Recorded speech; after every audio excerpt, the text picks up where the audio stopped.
नमस्ते, वंदे मातरम, जय हिंद। आप सभी का स्वागत, वंदन, अभिनंदन। लेकिन इस निवेदन के साथ कि हमारे समाज में जितने भी दिव्यांगजन बंधु हैं या अन्य कोई भी हैं, वे सभी सचेत रहें, सतर्क रहें, सावधान रहें, जागरूक रहें, तभी योजनाओं का लाभ मिल सकता है।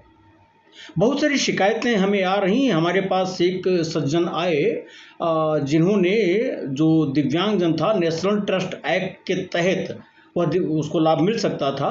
और नेशनल ट्रस्ट एक्ट के तहत गार्जियन अपॉइंट करने की बात होती है, और जब गार्जियन अपॉइंट करने की बात होती है तो उसमें उस दिव्यांग के नाम जितनी ज़मीन है, जायदाद है, बैंक अकाउंट है, जो भी है, उसका विवरण देना पड़ता है। और साथ ही उसके उत्तराधिकारी कौन कौन है, उसके माँ बाप हैं कि नहीं है, ये सारे विवरण देने होते हैं। और मान लीजिए उसके पिताजी एक्सपायर कर गए हैं या अन्य कोई स्थिति है, माता भी नहीं है, तो उनका प्रमाण पत्र तो आपको देना पड़ेगा अगर मृतक है तो। अब ऐसे में यदि आप सारे प्रपत्र नहीं दाखिल करेंगे तो गार्जियन सर्टिफिकेट आपकी नहीं बन पाएगी। कई सारे लोग हमारे पास आए और यह छिपाने की कोशिश किया उस दिव्यांगजन की संपत्ति, चाहे हड़पने का उद्देश्य रहा हो, जो भी रहा हो, मुझे नहीं पता है।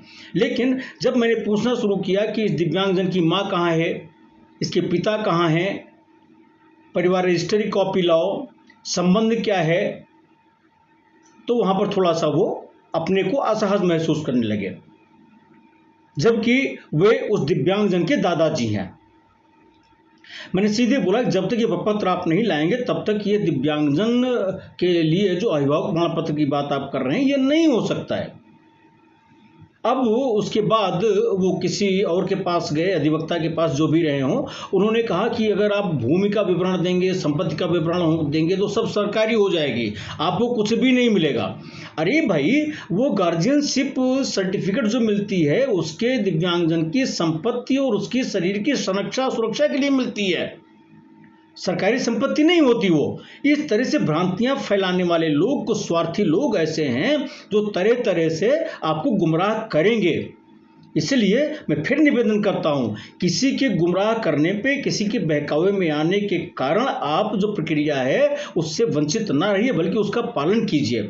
निश्चित रूप से आप लाभान्वित होंगे।